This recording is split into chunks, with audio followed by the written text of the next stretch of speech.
Chief justice of Pakistan इस वक्त तकरीब से खिताब कर रहे हैं। Murder are being tried for committing perjury in different parts of this country, just to set the example for others. The second initiative that we took was about training and capacity building of different actors in the justice sector. We have judicial academies to train judges, but that's not new. But what is new is that in these judicial academies in the country, we have judicial academies in every province and the Federal Judicial Academy. The academies were initially designed to train judges, but we have expanded the scope of these academies, and we have started training investigators, prosecutors, even lawyers. Last week we concluded a program of training of young lawyers, which was the first of its kind in this country, and we want to expand it to every province, that young lawyers, they also need training, and there is probably no other institution available for their training after they come out of the law colleges. So we have started training the investigators, the prosecutors and lawyers. That was the second prong on which we had started working.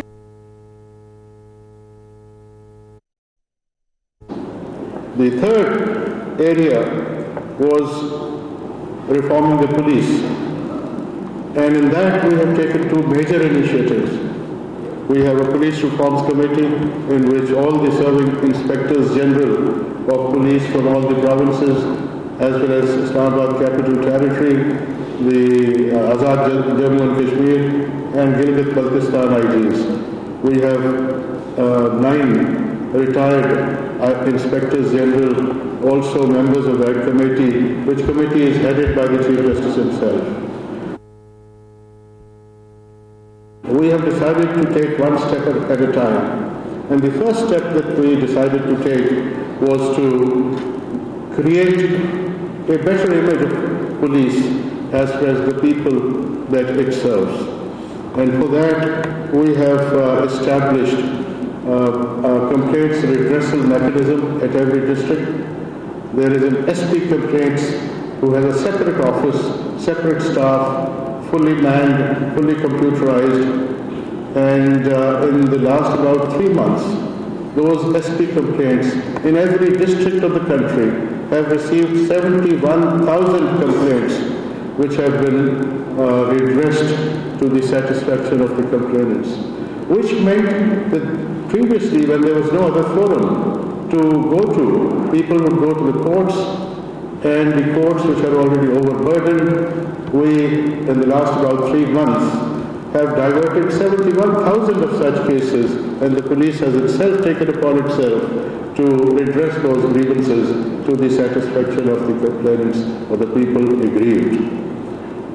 With this 71,000 complaints having been redressed by the police itself, we called for statistics, and we were very happy to note that just one step of police itself addressing the complaints in the beginning. Fresh institution in the district judiciary by 11%, which is a huge number if we translate it. As far as district judiciary is concerned, 11% reduction in fresh filing, and as far as the high courts are concerned, you all know that writ petitions from the High Court against police excesses. There is a 20% reduction in fresh institution in the High Courts, and it has been achieved only within the last about 3 months. We have just begun this journey, and inshallah we'll keep marching on with greater vigor every day. The next step that we have introduced through the Police Reforms Committee is the assessment committees to be constituted at every district level. Whenever an accused person is acquitted or whenever an accused person is admitted to bail, the assessment committee of that district will examine those judgments and orders, that where did the police investigator go wrong. so that the same mistake is not repeated next time. Monthly reports will be prepared, and then those reports will be given to the SP investigation, who will then summon all the investigating officers in the district and tell them that these were the mistakes that you committed last month, and these people were acquitted or they were admitted to bail. Next time you will not commit these mistakes. So there are assessment committees, and the members of the assessment committee would be retired sessions judges, some young lawyers, energetic lawyers who have the time and energy to go through all those orders and judgments, and some lawyers with seniority in the criminal field, apart from the SP investigation himself. So this is again a major step, that the ratio of acquittal will go down. It has already started going down the moment these assessment committees have started working. Now these are very silent steps. People don't know about it generally, but these things are happening on the ground, and all these steps are not based on one particular district, one particular province. They are all countrywide. They are all being done simultaneously, like the gender-based violence courts, throughout the country, in every district. So this is the third prong in which an initiative was taken. The fourth was capacity building of the courts, for which you already know that a state-of-the-art research center is being established. 3 honorable judges of the Supreme Court, including Justice Shah, they have visited the United States, along with 8 civil judges who have been appointed research officers in that center. So 3 Supreme Court judges, 8 civil judges appointed as research officers. They have visited all the major stations where the research engines are located. They have learned right from the horse's mouth how these research engines work, how research is to be done, and very soon the infrastructure is ready. One of the research engines has already been installed in that research center based in the Supreme Court. Any civil judge, district judge, high court judge, Supreme Court judge, they can just write to that research center, send an email or make a telephone call, and within no time, through computer technology, through those research engines available with us, that civil judge sitting in Chunia, or maybe Dharki, maybe in Job, he will get the maximum information available in the entire world. On a click of a button, you will know. So whenever you are in doubt, just call the research center, and the research center will tell you what is the law in Pakistan, what is the case law on this law in Pakistan, what is the law in the rest of the world, which are the leading judgments on this, maybe a judgment in Brazil.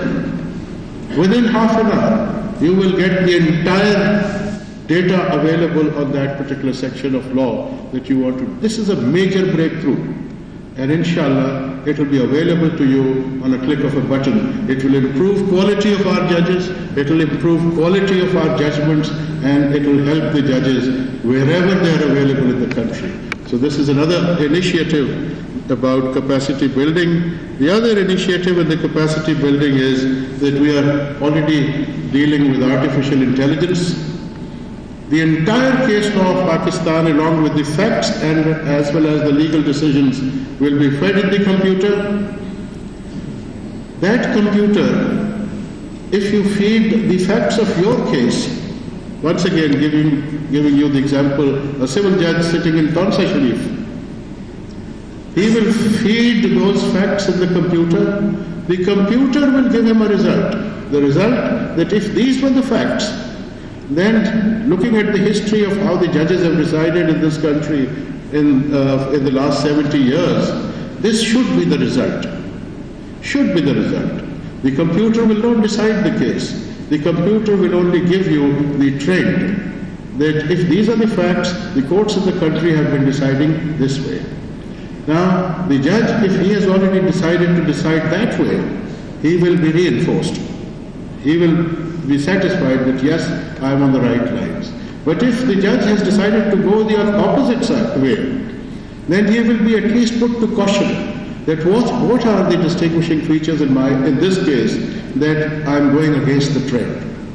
So he will be more careful, more cautious. I'm not saying that he'll change the decision, but he'll be much more careful in deciding to go against the trend. So that will improve his judgment, and he will try to distinguish all the precedent cases which are against the way he is going to decide. So artificial intelligence.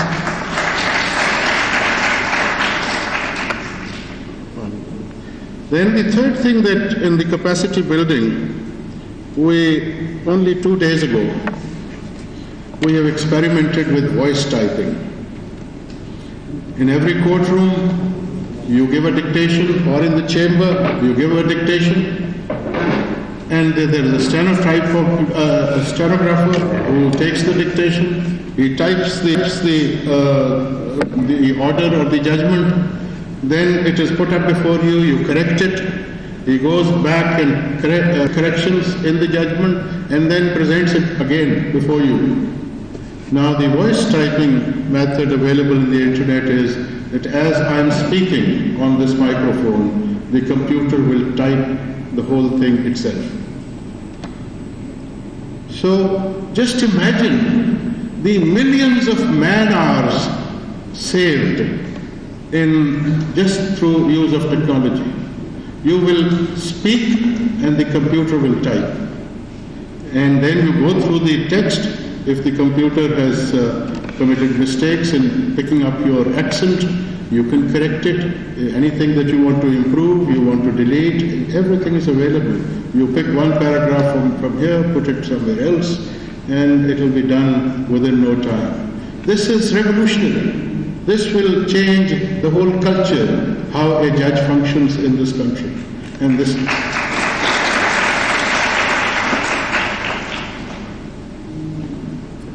So this is again capacity building. So this was the fourth area in which the judiciary of Pakistan has already started working in the last 6 months, and it is showing results. The fifth was the most important part. It is the delay reduction, and all of you know about it in every district. Now, I'm very happy to inform you, I personally monitor these courts on a daily basis, and as I was sitting here, I received the report for today. And according to the report received till today, in the last about 96 working days of these model criminal courts, 10,600 cases of murder and narcotics have already been decided.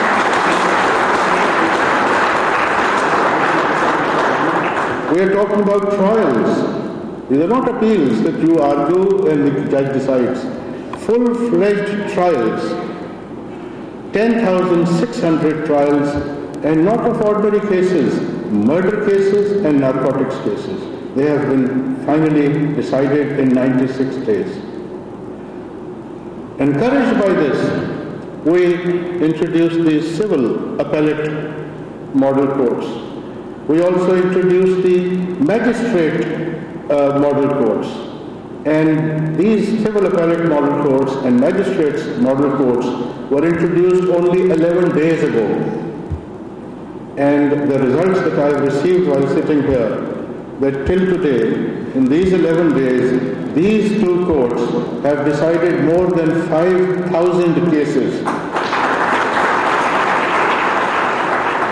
So this is happening in front of our eyes. This is a silent revolution that is taking place. And it's all because of you, because of the district judiciary, because of the lawyers cooperating, because of the police department fully cooperating, because of the health department fully cooperating, because of the prison department that is fully cooperating. And that is the essence of all these model courts. There is no change of law. There is no change of procedure. There is no change of judges, change of lawyers. It's the same law, the same procedure, same judges, same lawyers. And the results are absolutely amazing. We have fine-tuned the system to eliminate possibilities of adjournments. and delays. And that is why the cases which used to take about 3 years to conclude are being concluded in 3 days. A miracle is happening, and it's all because of your hard work, the judges and lawyers, and assisted by all the other departments of the government in these areas. We are expanding. Every month judges are being added, and new courts are being envisioned and being put to place. The new courts that we have put in place now is the gender-based violence courts. The next is the child protection courts, the rent model courts, the family model courts. So inshallah, within the next few weeks, all these areas of activity in the judicial sector will be proactive, will be delivering to the satisfaction of the stakeholders. And this was a challenge which the senior judiciary of this country had taken up about 6 months ago, and we're so happy that God has been very kind. Our own people have worked so hard day and night, and the results are obvious. They are amazing, unbelievable. And I'm telling you that now I have started receiving requests from our neighboring countries that what is this miracle? What is this miracle that is taking place in your country? We want to know more about it. And I'm telling them, let me retire and I'll come to you. So everything is possible, it's doable. And look at this gender-based violence initiative.